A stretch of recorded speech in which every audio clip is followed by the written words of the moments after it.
Alors bonjour et bienvenue dans cette nouvelle interview de Kiffpreneur pour découvrir aujourd'hui le profil de Caroline, une Kiffpreneur nomade digitale à Bali. On fait cet entretien aujourd'hui depuis Bali, depuis Canggu, là où elle se trouve dans sa magnifique demeure.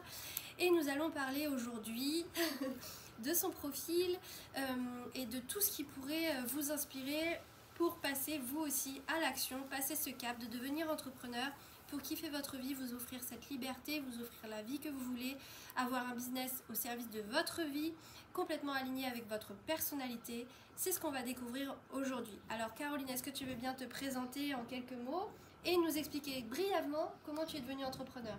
D'accord.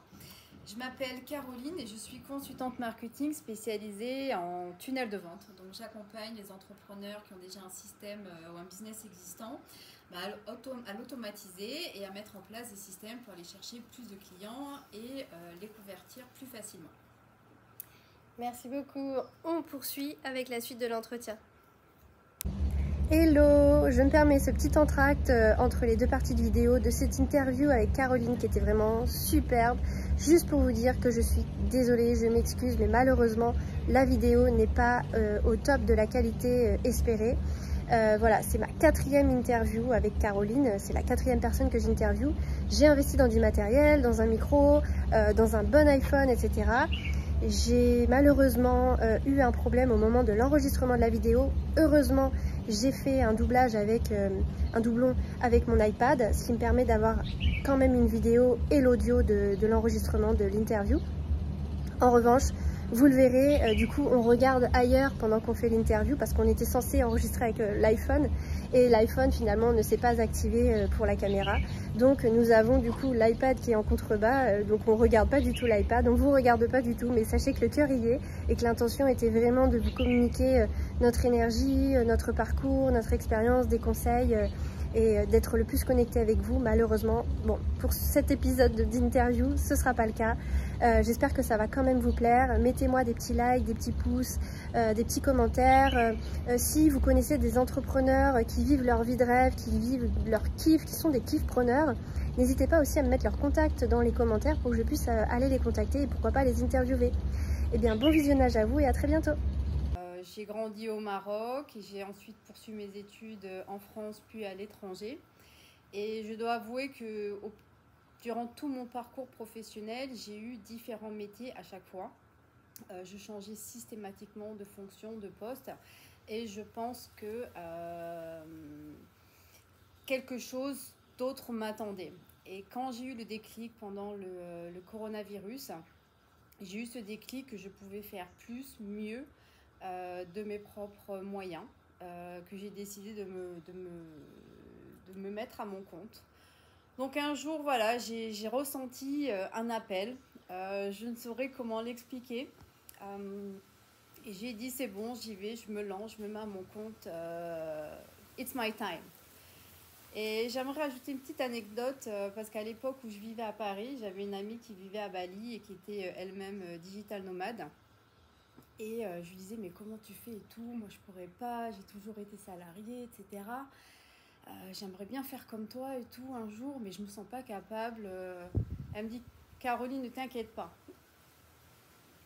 Un jour, tu vas recevoir un appel. Un jour, tu vas savoir que c'est le bon moment. Donc, ne t'inquiète pas, ça arrivera quand ça devra arriver, si ça doit arriver. Donc voilà, c'est comme un appel divin finalement. Je ne sais pas si on peut l'appeler comme ça. Enfin, je suis assez croyante, je crois au message, etc.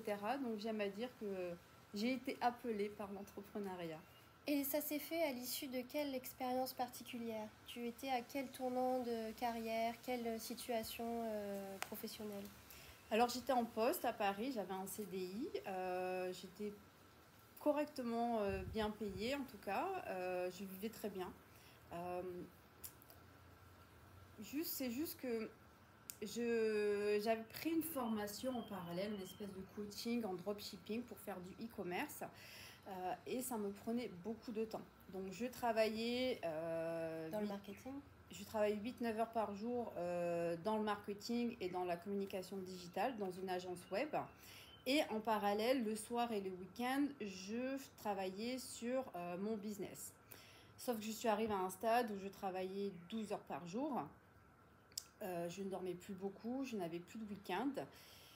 Et 2 ans auparavant, j'avais connu un petit peu ce même schéma en faisant mon master. Donc pendant 2 ans, je n'ai pas eu de vie et j'ai décidé que je ne voulais plus. J'avais envie de vivre mon projet entrepreneurial d'une manière positive et pas le subir. Je ne voulais pas travailler et le soir en rentrant, continuer à travailler sur ton projet alors que t'es fatigué, t'en peux plus, etc. Je voulais être dans de bonnes conditions, physiques, psychologiques, tout ce que tu veux, pour pouvoir en fait tout donner, et me donner les moyens d'y arriver. De créer ton propre bébé. Et justement, tu parles de ton master. Alors, quel a été ton parcours scolaire? Parce que c'est aussi des questions qui reviennent souvent. Bon, moi j'ai fait un master, mais en fait je vois qu'il y a beaucoup de personnes qui font pas de master et qui réussissent sans problème. Quel a été le parcours que tu as suivi toi? Parce que tu nous parles d'un master tardif. Est-ce que tu peux nous en dire plus? Ok. Alors j'ai fait un BTS, une école de commerce et j'ai fait aussi un master en conduite de projet digital. Parce que quand je suis rentrée en France il y a bientôt 10 ans, j'ai décidé de me réorienter professionnellement dans les métiers du web et j'avais besoin donc de monter en compétences. Donc en effet, j'ai eu un besoin de me former, mais ça aussi, ça vient de moi. J'ai toujours besoin d'apprendre et de me former. Et puis ensuite, au bout d'un moment, en fait, j'ai tellement continué à me former que je me suis retrouvée juste limitée dans mon travail et j'ai eu besoin de pouvoir faire plus par mes propres moyens. Alors maintenant, moi, je suis quelqu'un de très scolaire. J'aime les études, j'aime apprendre. Mais je sais qu'il y a beaucoup d'entrepreneurs qui se lancent et qui n'ont pas d'études. Ils y vont juste avec leur motivation, leur trip. Ils y vont et ils se lancent et ils réussissent. Des fois beaucoup plus rapidement qu'on ne peut l'imaginer. Il suffit juste de rencontrer les bonnes personnes, avoir les bons coachs et les bonnes formations au bon moment. Parce que réussir son projet entrepreneurial, c'est aussi trouver les bons mentors, les bons coachs dès le début, pour avoir un plan d'action, une ligne de conduite pour justement faire les choses dans les règles de l'art. Parce que se lancer dans l'entrepreneuriat, c'est aussi beaucoup de galères et il faut savoir se faire accompagner, se faire aider parce que sinon, tu risques un petit peu de tomber. On sait bien si tu arrives à te relever, mais tu vas tomber. Et il faut savoir juste bien se faire accompagner et choisir les bonnes personnes autour de soi. Bien s'entourer, ça c'est vrai que c'est très très important. Alors justement, donc cette histoire entrepreneuriale, c'est elle qui t'a amené à Bali ou comment c'est arrivé Bali? Comment c'est arrivé le digital nomadisme? C'est arrivé assez naturellement. Quand j'ai posé ma dème, j'ai dit bon, allez, je vais pas rester dans mon studio de 30 mètres carrés à Paris. Ça faisait 4 ans et demi que j'y étais. J'ai dit stop. Dans la même logique où je voulais pas garder mon emploi à Paris pour pouvoir vivre pleinement mon projet entrepreneurial, j'ai dit ben, tu sais quoi, je m'en vais, je vais à Bali. Je lâche mon appart. Pour le même prix, j'aurai un appartement ou un logement plus sympa. Moi qui adore l'océan, je suis près de la mer. Il y a plein d'entrepreneurs ici, donc tu brainstorms, tu discutes avec des entrepreneurs toute la journée, c'est stimulant, c'est vraiment génial. Et puis, je trouve aussi que le fait de partir, d'oser de se lancer, ça te met en mouvement dans ton projet, ça te lance. D'être entouré aussi, c'est génial. Parce que aussi par rapport à Paris, où tu as tes amis aussi, parce qu'il ne faut pas oublier que l'entrepreneuriat, quand tu te lances, tu changes tout. Et surtout tes fréquentations, tu leur dis que tu te lances, ok, ça va 5 minutes, 10 minutes, mais au bout de 10 minutes, la conversation, elle passe à autre chose. Et forcément, tu te sens pas entendue, pas forcément comprise, sans compter les parents. Quand est-ce que tu vas trouver un vrai travail? Ils comprennent toujours pas. Donc besoin de renouveau de tous les côtés. Et comme j'avais donc ma fameuse amie qui vivait à Bali, qui m'avait dit un jour tu entendras cet appel, je lui ai dit Mélanie, t'es toujours à Bali? Elle me dit oui, viens, je t'attends. J'ai pris mon billet, puis je suis venue à Bali. Et puis tu connaissais déjà l'Asie parce que tu es une petite modeste et puis tu ne parles pas de tout, mais c'est vrai que tu as quand même eu une belle carrière aussi à Shanghai, c'est ça?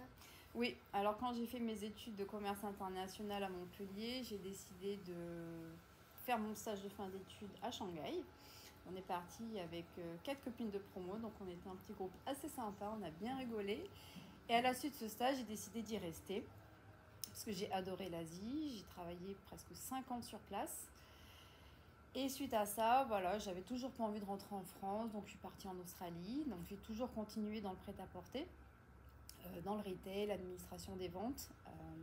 En Chine, je travaillais dans la production de prêt-à-porter, j'étais responsable de production, donc rien à voir avec ce que je fais maintenant. Et puis voilà, ensuite je suis rentrée en France et où je me suis donc dédiée au métier du web. D'où l'appel vers le master en conduite de projet digital parce que j'avais un statut de cadre et j'avais affaire à des personnes avec de fortes responsabilités et je devais un petit peu avoir le niveau aussi. Ouais. Et voilà, sauf qu'après, dès que j'ai commencé, je me suis passionnée par le monde du web, du marketing, que j'ai continué les formations à côté, je faisais des bootcamps, je faisais des formations à côté, des challenges sur YouTube.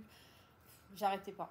Donc tu as appris plein de choses et finalement c'est ce qui t'a poussé à créer ta propre entreprise. Parle-nous justement aujourd'hui de ton entreprise, qu'est-ce que tu proposes et depuis quand tu as créé cette entreprise? Alors, je me suis acharnée pendant 2 ans sur le dropshipping, j'ai perdu beaucoup d'argent jusqu'au moment où j'ai dû un petit peu passer par cette grosse remise en question. Je pense qu'aussi réussir son projet entrepreneurial, c'est aussi être aligné avec qui on est, avec ses valeurs. Donc, il y a aussi un gros travail à faire sur soi.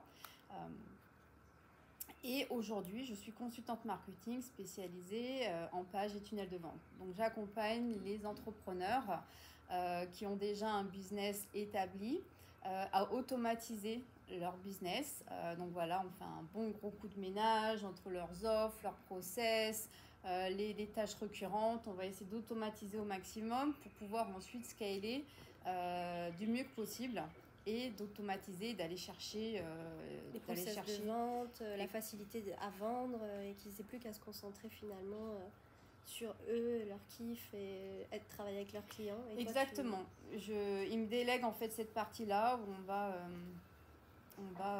va mettre en place des systèmes pour qu'ils puissent justement attirer plus de clients et en convertir davantage pour qu'ils puissent se concentrer sur leur cœur de métier. Génial. Et c'est très tendance, les tunnels de vente. D'ailleurs, il y a Rémi Jupil, je crois qu'il s'appelle, qui tourne beaucoup sur YouTube, qui fait beaucoup de pubs, mais qui en même temps essaye aussi à son niveau de changer les mœurs et de nous secouer un petit peu, à nous dire il n'y a plus besoin de site internet, il faut faire des tunnels de vente. Ça, vous avez dû l'entendre en boucle sur internet. Il n'en reste pas moins que finalement, oui, en fait, avoir une page de vente, c'est aussi, en tant qu'entrepreneur, se recentrer et se dire, bon, c'est bon là, j'arrête de faire 15 millions de produits, 15 millions d'offres, 15 millions de services, parce qu'en fait, on a tendance à se disperser, alors que si on a une offre signature qui peut se décliner en différents formats, eh bien, tout est beaucoup plus simple. Le process de vente, la communication, le client nous comprend bien mieux. En fait, voilà. Et du coup, on convertit davantage, on crée beaucoup plus de chiffres, on se disperse moins, on passe moins d'énergie sur notre business, on est beaucoup plus performant et on peut se la couler douce et prendre beaucoup plus de temps pour soi. Je fais une petite parenthèse sur la loi de Pareto, 80-20. Donc en fait, on passe 80% de notre temps à produire 20% de notre chiffre. Tandis que les 20% restants, eux, vont produire 80% de notre activité, de notre chiffre. Donc clairement, il y a des activités qui peuvent être digitalisées, automatisées et surtout éliminées. Et on a tendance à faire plein d'offres parce qu'on veut satisfaire tout le monde, on veut toujours faire plus, etc. Alors qu'il suffit simplement de se concentrer sur une chose, une offre signature, et en fait tout coule de source, tout va bien mieux. J'en parlais hier en entretien d'évaluation finale avec une de mes élèves qui va devenir coach. Je lui disais, la clé c'est une offre. Qu'à la limite derrière tu déclines en offre individuelle VIP, où tu passes du temps avec la personne en individuel. Après tu l'as fait en format collectif, puis ensuite tu l'as fait en format autonomie. Donc déjà tu as une même offre qui est en différents formats. Et la next step, je dirais, c'est éventuellement d'avoir une offre complémentaire pour l'étape d'après. Et proposer à ton client qui est là, qui a aimé ce que tu fais, qui veut continuer de travailler avec toi, et bien là tu as quelque chose à lui proposer plutôt qu'il aille voir ailleurs. tu as de quoi lui proposer un service complémentaire et tu bénéficies du client que tu as eu du mal à attirer, parce qu'on sait que c'est dur d'attirer un client quand même, que ça coûte cher, que ça coûte de l'énergie, et tu as la possibilité de continuer de travailler avec ce client. Ce que tu peux faire dans ton business pour attirer des gens, et toi tu le sais très bien, c'est organiser des événements ou donner des choses gratuitement, des e-books, des guides, animer des masterclass, des ateliers en ligne, en présentiel, enfin plein de choses en fait qui montrent l'énergie que vous avez, qui montrent qui vous êtes, votre expertise, votre professionnalisme et surtout votre univers et votre domaine de prédilection, pour que les gens comprennent bien, que ça commence à leur apporter quelque chose et qu'ils se disent « Ah, bah oui, je suis en connexion avec cette personne, je me sens bien alignée avec sa vibration, son énergie, et puis bah, en fait, je vais pouvoir continuer à travailler avec elle. » Donc, il y a ça aussi, j'en profite de donner des petits conseils, mais c'est une erreur aussi que font beaucoup d'entrepreneurs, c'est de se dire « Je fais des ateliers, ça va me ramener un peu d'argent », alors que c'est pas du tout la stratégie. En fait, les ateliers sont des opportunités d'avoir des événements gratuits qui vous font connaître auprès d'un grand nombre. Et si ces clients-là, enfin si ces personnes-là font pas appel à vos services maintenant, peut-être qu'ils enverront leur sœur, leur frère, leur père, leur mère, on ne sait pas. Mais ils vous auront vu en action, ils auront ressenti votre énergie. Et il y a quelque chose qui va se passer et ça va vous permettre voilà, d'attirer à vous une audience et puis ensuite d'avoir des clients potentiels. Et moi je suis passée par là et je passe toujours par là, et il y a des clients que j'ai dans ma base de données, enfin des prospects que j'ai dans ma base de données avec qui je suis en contact depuis des années, qui 3 années plus tard commencent à acheter mes services, mais ils ont toujours voulu le faire, c'était pas le moment financièrement dans leur vie, et à un moment donné ils passent le cap. Mais voilà, vraiment avoir cette mentalité d'avoir une offre clé, mettre tout autour pour pouvoir la vendre, et notamment une page de vente, parce qu'on n'a plus besoin de site internet, on dit trop de choses, il y a trop d'éléments, il ne faut pas laisser trop de choix aux personnes. Remarquez quand vous allez au restaurant qu'il y a trop de choix, le temps que vous pouvez passer parfois à choisir quelque chose. Donc une offre, quelque chose de clair, de concis, avec tous les éléments autour, les témoignages, les preuves de garantie, enfin tout ce qu'on peut mettre sur une page de vente que vous pouvez retrouver sur le lead magnet, le produit offert de Caroline, qui est fantastique. Franchement, moi, ça m'a beaucoup aidé. J'adore. Mais voilà, faites au plus simple et puis bah, demandez conseil en fait à Caroline parce qu'elle est experte dans ce domaine. Alors, je vais t'embaucher. Alors, pour poursuivre justement avec toi, comment du coup... Enfin, donc tout ça t'a amené à lancer ton business finalement de vente en ligne, de vente digitalisée, de tunnel de vente. Prestation de service. Prestation de service. Autour de l'entrepreneur, etc. Et t'a amené à pouvoir vivre cette vie de digital nomade. Alors, ça ressemble à quoi cette vie? Qu'est-ce que tu kiffes le plus dans ta vie d'aujourd'hui? Ma vie. Je kiffe ma vie, quoi. Ouais. C'est juste... Alors, j'ai toujours aimé le soleil, la mer. Bon, tu me diras, qui n'aime pas ça? Mais le fait de pouvoir être au quotidien sur cette île, où il fait tout le temps...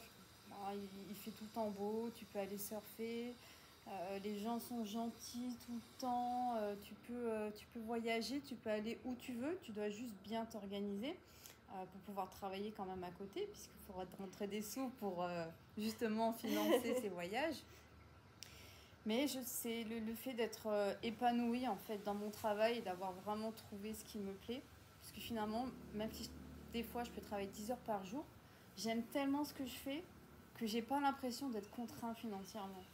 D'être contraint au niveau de ta charge de travail. Voilà. Des fois, je vois des posts d'entrepreneurs successful qui disent oui, maintenant l'entrepreneuriat, tu travailles 10 heures par jour, tu es prisonnier de ton propre business. Mais ces gens-là qui sont prisonniers de leur propre business, c'est parce qu'ils n'ont pas fait un travail sur eux et qu'ils n'ont pas trouvé leur vrai pourquoi et leur vraie passion. Sinon, si tu travailles juste pour travailler, à ce moment-là, tu peux très bien prendre un emploi à distance et puis et ne pas être en télétravail, ne pas avoir de responsabilité, être tranquille. Mais si vraiment tu veux être dans le bien-être, t'épanouir, etc., Bah, c'est-à-dire qu'ils n'ont pas les mêmes objectifs ou qu'il y a d'autres choses qui ne leur importent pas.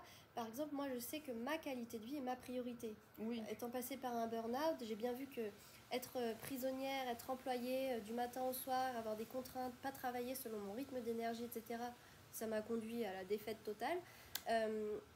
Je sais aujourd'hui que moi j'ai besoin de me la couler douce, j'ai besoin de vivre à mon rythme, j'ai besoin de travailler quand j'ai envie. Si c'est le soir, si c'est le matin, si c'est le midi, si c'est pas du tout, eh ben, cette liberté d'écouter ton corps, d'écouter ton énergie, d'écouter tes envies, de travailler sur un projet sur lequel tu as envie, de ne pas travailler sur un autre, de refuser des clients parce que tu as le droit de le faire, parce que tu peux le faire, on ne t'impose rien.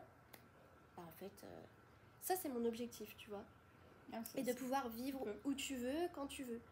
Et il y en a d'autres pour qui l'objectif de l'entrepreneuriat, c'est aussi cette capacité de dépasser, de faire exploser le plafond de verre qu'on a quand on est salarié. Parce que quand on est salarié, finalement, on est plafonné avec ce salaire, cette promotion. On ne peut pas exploser ça, en fait. On n'a pas une capacité énorme de revenus. Et pour certains entrepreneurs, l'objectif derrière tout ça, c'est pas forcément d'avoir du temps libre, etc. C'est plus de charbonner et de faire des millions pour être riche et peut-être plus rien faire, ou simplement juste se dire moi je l'ai fait, quoi, je fais des millions, etc. Et il y en a qui réussissent très très bien là-dedans. Mais je pense que c'est vraiment chacun son objectif. Mais avec l'entrepreneuriat, on peut faire beaucoup de choses. Tout comme aussi, comme tu le disais tout à l'heure, on peut aussi vivre pas mal de galères. Est-ce que tu peux nous parler justement des inconvénients à ton niveau ou les difficultés que tu peux rencontrer? Alors, je parlerai plus de difficultés que d'inconvénients. Alors, la difficulté, je pense que quand tu te lances, tu vas avoir tendance à vouloir prendre tous les clients qui te disent oui. Même si tu sens que potentiellement, tu sens qu'à un moment donné, va y avoir un petit couac, mais tu y vas. Moi, maintenant, je les appelle les clients Kinder, parce que tu sais que tu vas avoir une surprise, mais tu sais pas ce que ça va être. Et malheureusement, quand tu prends des clients Kinder, eh bien, ce sont des clients qui peuvent facilement te dérouter. Parce que quand tu démarres et que tu n'as pas encore des process et tout un système fluide, un client qui te déroute un petit peu de ton chemin va te faire perdre confiance en toi et va te faire sortir un petit peu de ton chemin. Donc tu vas être moins productif, tu vas moins bien travailler et tu vas rentrer un petit peu dans ce cercle vicieux de ne pas trouver les bons clients et ainsi de suite. Donc il faut savoir, entre guillemets, donc choisir ses clients comme tu le dis, bien le repérer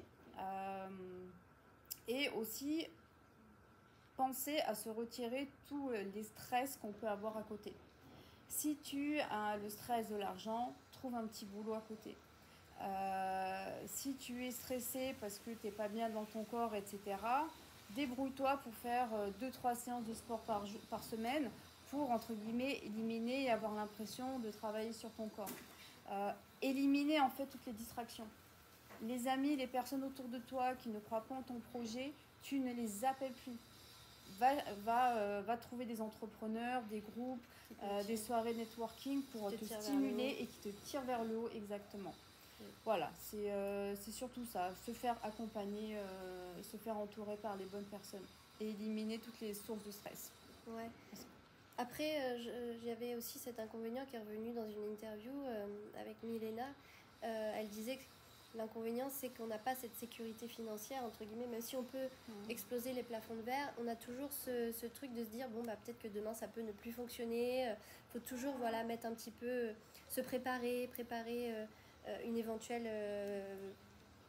problème, en fait, et toujours mettre un peu d'argent de côté, se prémunir, se protéger, s'organiser financièrement. Tu disais, voilà, j'ai un stress financier, je suis pas dans une capacité financière importante. Bah, plutôt que d'avoir le couteau sous la gorge et d'être tout le temps en stress, effectivement, bah, trouver un emploi. Ou alors, tu veux te reconvertir, tu veux lancer ton entreprise, assure-toi d'avoir un petit pécule, un petit matelas financier qui va te permettre de tenir, payer tes factures pendant plusieurs mois, le temps que ton activité décolle, commencer à y travailler dès maintenant. C'est vrai que c'est quand même des sujets qui reviennent. Y a-t-il d'autres inconvénients que tu voudrais souligner ou d'autres avantages? Alors, peut-être par rapport au digital nomadisme, surtout, en fait, on a l'impression que c'est super, on rencontre beaucoup de gens, etc. Mais au final, faut pas oublier que tu es seul et que tu dois sortir, tu tu dois t'armer en fait et tu dois te bouger pour aller à la rencontre de ces entrepreneurs et te faire un réseau et des amis. Donc il faut que tu sois bien quand tu es seul aussi.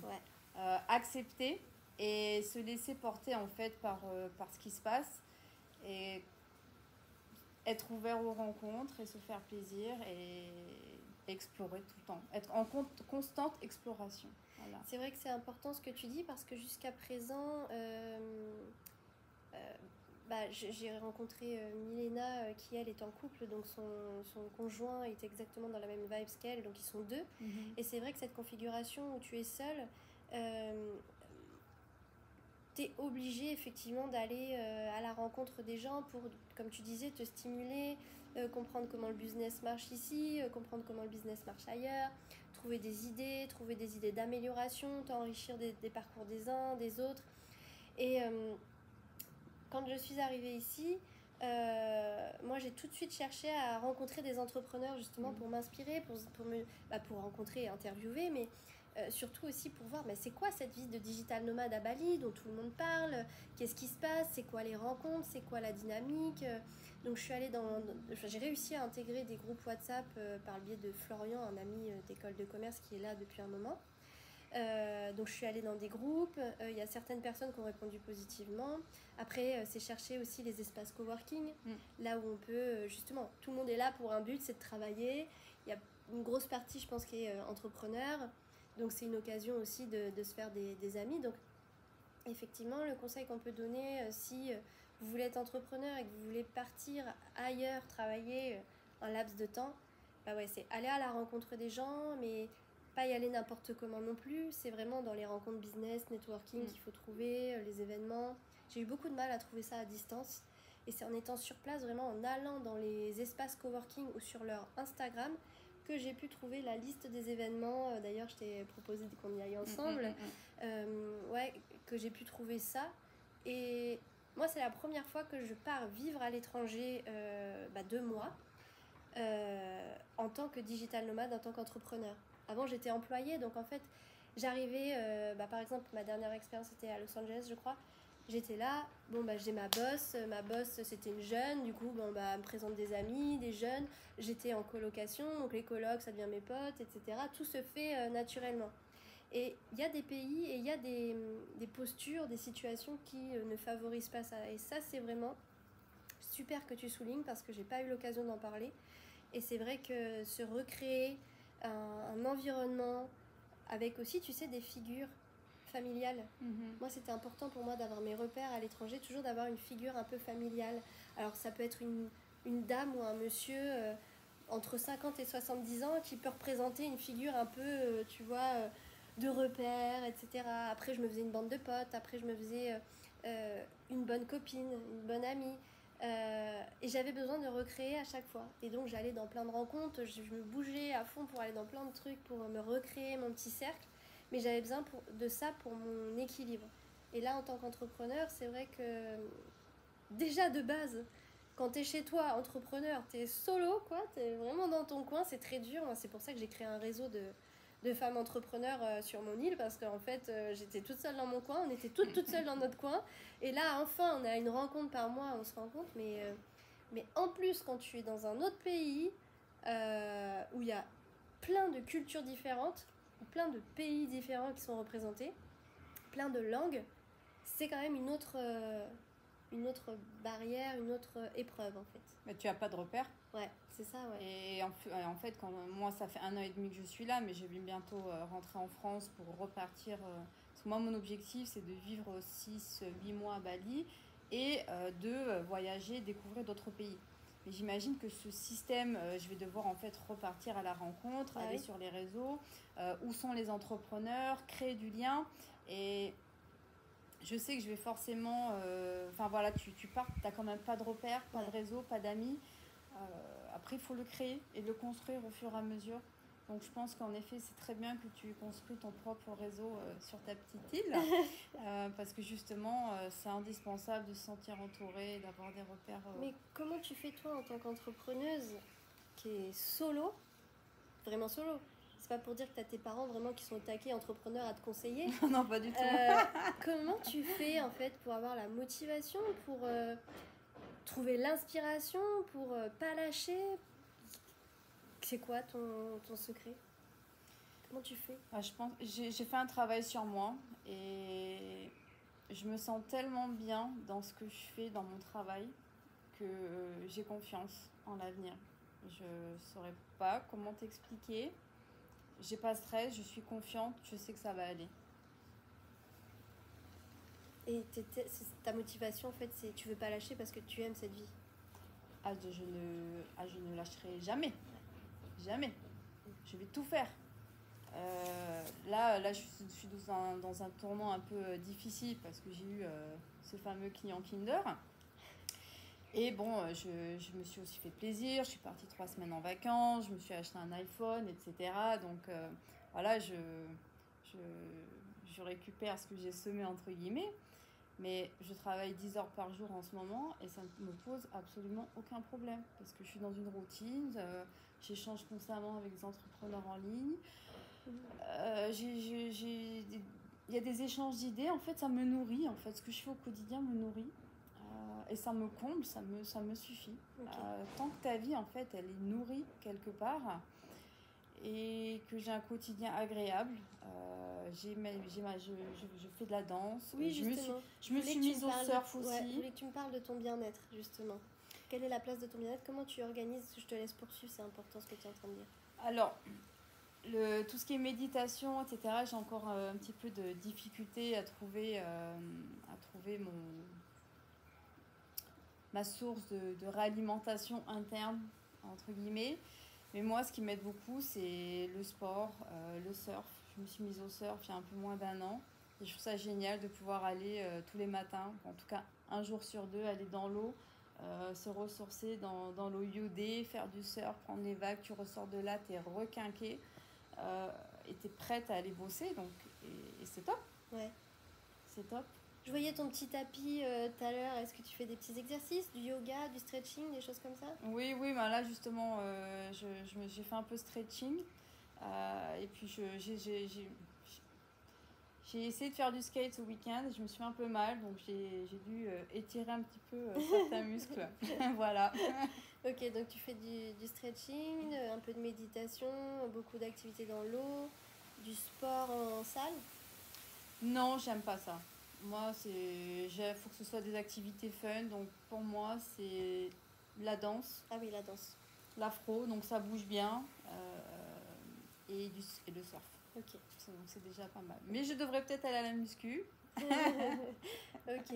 Et est-ce qu'il y a autre chose que tu soulignerais pour préserver son bien-être en tant qu'entrepreneur? Des choses que tu peux faire de temps à autre ou que tu sais que tu devrais faire?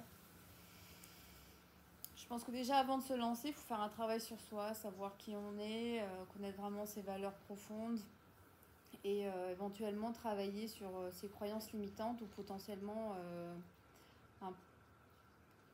comment dire, travailler sur je ne vais pas dire travailler sur ses traumas, mais ses blocages, ouais, travailler sur ses blocages, voilà, ses conditionnements pour ne pas se sentir freiné dans son élan, mais vraiment faire ce travail intérieur de guérison et de connaissance et d'amour de soi pour se sentir pleinement, pour être à 100% en fait sur le projet qu'on fait. C'est vrai qu'on parlait toutes les deux pendant notre escapade à Ubud. On parlait toutes les deux effectivement de notre vision du business et on est complètement raccord sur le fait que pour avoir un business qui fonctionne et si tu veux kiffer ta vie, c'est tout l'objet de cette interview et du mouvement Kiffpreneur, il y a une étape fondamentale, c'est la connaissance de soi. Tu utilises ton expérience, tu te poses sur tout ce que tu as vécu, qui je suis, qu'est-ce que j'ai aimé, qu'est-ce que j'ai pas aimé, quelles ont été quelles sont les choses que je pourrais aimer, et dans ce cas-là je teste, je vais expérimenter, j'interviewe des gens qui le font. Va à la recherche de qui tu es à travers ne serait-ce que ta vie, ton expérience, mais aussi par rapport à des tests que tu peux faire, la numérologie, le human design, travailler ton ikigai, travailler avec un coach en développement personnel pour t'aider justement à travailler là-dessus. Parce que derrière, si tu te connais, tu connais tes limites, tu sais ce qui est bon pour toi, ce qui est mauvais pour toi, tu sais dans quoi tu vas kiffer, tu sais dans quoi ça va pas aller, et du coup, les choses où ça va pas aller, ce sera énergivore, ce sera contre-productif. Si tu vas vers des choses justement où tu es aligné, où tu kiffes, tu vois pas le temps passer, tu soulèves des montagnes, le tapis rouge se déroule et c'est l'ascension vers le succès. C'est tout se met en place, c'est un truc de fou. Donc les piliers fondamentaux avant de lancer un business, ou les piliers fondamentaux tout court, si tu as déjà ton entreprise et que tu es là, tu dis bon, je stagne, j'avance pas, c'est connaissance de soi, c'est faire un point sur toi. Et au-delà de ça, on en parlait tout à l'heure, ma vision, mes objectifs, comment je vois ma vie idéale, c'est quoi ma vie de rêve? Est-ce que c'est faire le million? Est-ce que c'est avoir des grosses caisses? Ou est-ce qu'au contraire c'est pouvoir être là, tranquille, j'ai pas envie de bosser, je bosse pas, j'ai envie de me la couler douce, j'ai envie d'aller surfer, j'ai envie de vivre ici ou là. Voilà, pose-toi aussi sur qu'est-ce que tu veux, comment tu la vois, ta vie idéale. Demain, tu as une baguette magique, elle ressemble à quoi ta vie idéale? Note-le. Et derrière, ces deux piliers-là vont t'aider à structurer un business qui est adapté à toi et pas avoir un business auquel toi, tu dois t'adapter et tu deviens esclave, en fait. C'est ça, le process qu'il faut vraiment suivre, qui va t'aider à complètement t'épanouir, kiffer, pas avoir le temps passé et surtout, je pense, clé de succès pour le succès, clairement. Exactement. Et j'aimerais rajouter quelque chose. Si tu sens que ton business n'avance pas, après 1 an, 2 ans, c'est qu'il y a un désalignement quelque part. Et tu dois vraiment faire ce travail de fond pour savoir ce qui ne va pas. Parce que si tu es désaligné, ça ne va pas fonctionner. Malheureusement, c'est comme ça. Moi, je peux dire, parce que pendant 2 ans et demi, je me suis un peu entêtée. Hein, j'ai perdu toutes mes économies, etc. Et c'est qu'à partir du moment où je me suis reconcentrée sur moi, et j'ai travaillé sur mes traumas, mes croyances limitantes, tout ça, que finalement, ça y est, 2 mois plus tard, j'ai dit c'est bon, je fais ça. Et 2 mois plus tard, je trouvais mes premiers clients. Et après, tout s'est enchaîné. Après, plus de 2 ans de galère. Oh là là. Et avoir perdu toutes mes économies. Mais après, je n'ai absolument aucun regret. Mais du coup, il ne faut pas aussi oublier que toutes tes galères, après, font ta force. Ouais. Moi, maintenant, quand je suis en appel découverte avec des clients qui se lancent ou qui sont au second niveau de leur business, je peux déceler tout de suite si ça va marcher ou pas, s'ils ont besoin d'avoir un accompagnement en coaching personnel. Si bien que maintenant, je connais 2-3 coachs personnels. Des fois, avant de prendre des clients, je dis bon, avant qu'on travaille ensemble, tu vas faire un petit stage chez Josette et puis ensuite tu reviens. Parce que sinon, ça ne marche pas. Moi, je fais du marketing donc, et j'ai besoin d'aller chercher qu'est-ce que tu fais, ton pourquoi, ta mission. J'ai besoin de savoir tout ça en fait pour le valoriser, pour aller travailler ton marketing, ta page de vente, ta vitrine digitale, enfin tout ça. Et si tu n'as pas fait ce travail de fond, en fait, le travail qu'on va faire ne va pas correspondre à qui tu es. Et si on n'arrive pas à reproduire qui tu es, tu ne vas pas pouvoir attirer ton client idéal. Donc en fait, tout est lié. Ça me fait penser à une jeune femme que j'ai rencontrée qui avait un business de bien-être. Et ça faisait des années et elle était à un tournant du santé. Et d'ailleurs, en numérologie, tout de suite, ça a été validé. Elle était en train de clôturer un cycle. Il fallait qu'elle recommence quelque chose de nouveau. Tu sentais qu'elle traînait des pieds, tu vois, que le business, là, il fallait qu'elle change quelque chose, qu'elle prenne une autre dynamique. Et ça se ressentait dans le business qui était en train de tomber à l'abandon petit à petit, tu vois. Et vraiment, en fait, juste, c'est ça, c'est s'écouter, accepter que la chance qu'on a, je le dis ça, la chance qu'on a, c'est quand on est entrepreneur, surtout dans le service, notre entreprise peut évoluer avec nous. Quand nous évoluons, nous pouvons faire évoluer notre entreprise. Moi, je me suis lancée, j'ai commencé avec du coaching, après j'ai fait de la formation, maintenant j'ai une formation pour aider les entrepreneurs à vraiment kiffer leur life. Tout évolue et on a la chance de pouvoir reproduire ça. Donc, intéressant ce que tu soulignes. Alors, on arrive à la fin de cet entretien. Est-ce que tu veux bien nous parler de ta plus grande erreur que tu as fait mais que tu ne regrettes pas parce que toute erreur apprend énormément. Et quelle a été ta plus grosse erreur?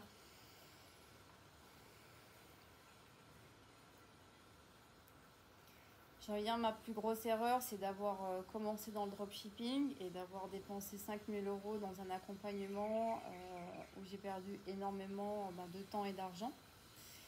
Mais pourquoi? Au final... C'était pas la bonne personne? C'était pas le bon projet, dropshipping, c'était pas ça. Moi, en fait, j'ai besoin d'être au contact des gens, j'ai besoin d'être créative. Et en fait, je le faisais pour les mauvaises raisons. Ils voulaient me cacher derrière mon shop, derrière mon ordinateur, etc. Mais moi, j'ai besoin, en fait, j'ai besoin de me montrer, j'ai besoin d'être en relation avec mes clients. Donc, ça a été une grosse erreur parce que j'ai perdu énormément de temps et d'argent. Mais au final, j'ai tellement appris d'un point de vue marketing, tout ce qui est gérer la publicité sur les réseaux sociaux. Puis du coup, maintenant, ça rentre dans mon spectre parce que j'arrive pas à couper le son, désolée. Et mais si j'avais pas fait cette formation, j'aurais pas quitté mon travail. Ça a été un petit peu l'activateur. Donc ça a été une erreur sans l'être. Parce qu'en fait, j'étais tellement passionnée, j'étais tellement dedans, je me dis c'est bon, j'y crois, j'y vais. J'y croyais, hein. Donc j'ai dit c'est bon, je quitte mon boulot, je m'en fous. C'est ce que j'ai fait et je me suis éclatée pendant plusieurs mois, sauf qu'après 6 mois, 8 mois, 10 mois, je me dis ah, il y a un petit truc qui bloque. Hein. Allez, je continue, je vais chercher de l'argent, je continue. Et je me suis entêtée, hein. À tort peut-être, j'aurais peut-être... bon, je pense que ça fait partie de mon chemin. Et quoi qu'il en soit, je suis vraiment montée en compétence sur plein de choses en marketing. En fait, tout ce qui me manquait peut-être dans mon bagage. Peut-être. Et comme je disais tout à l'heure, les erreurs arrivent pour une raison. Donc finalement, peut-être que j'avais besoin de monter en compétence sur tout ce qui est publicité, SEO, technique, shop, pour justement être la consultante marketing 360 que je suis maintenant. Tu vois? Je vois bien. Finalement, les erreurs sont aussi là pour une raison. Oui, bien sûr. Je suis d'accord. C'est pour ça que j'ai précisé que tu regrettes pas, quoi. Exactement. Alors des fois, tu te dis, l'univers, il est pas sympa avec toi en ce moment. Hein. Mais en fait, l'univers, il sait très bien ce qu'il fait. Il sait ce qu'il fait. Et il faut lui faire confiance, même si des fois, c'est dur. Et bien alors justement, clôturons cet entretien. Tu vas nous dire le petit mot de la fin. Tu vas nous dire au revoir et surtout tu vas donner un conseil que tu peux donner aux gens qui nous regardent et qui ont cette envie de vivre leur liberté, leur vie, leur kiff. Qu'est-ce que tu leur dirais? Très simple. Faites-vous confiance et écoutez-vous. Voilà, et bien on vous retrouve dans les prochaines interviews sur cette chaîne YouTube. À très bientôt et croyez en vous, réalisez vos rêves. Bye bye.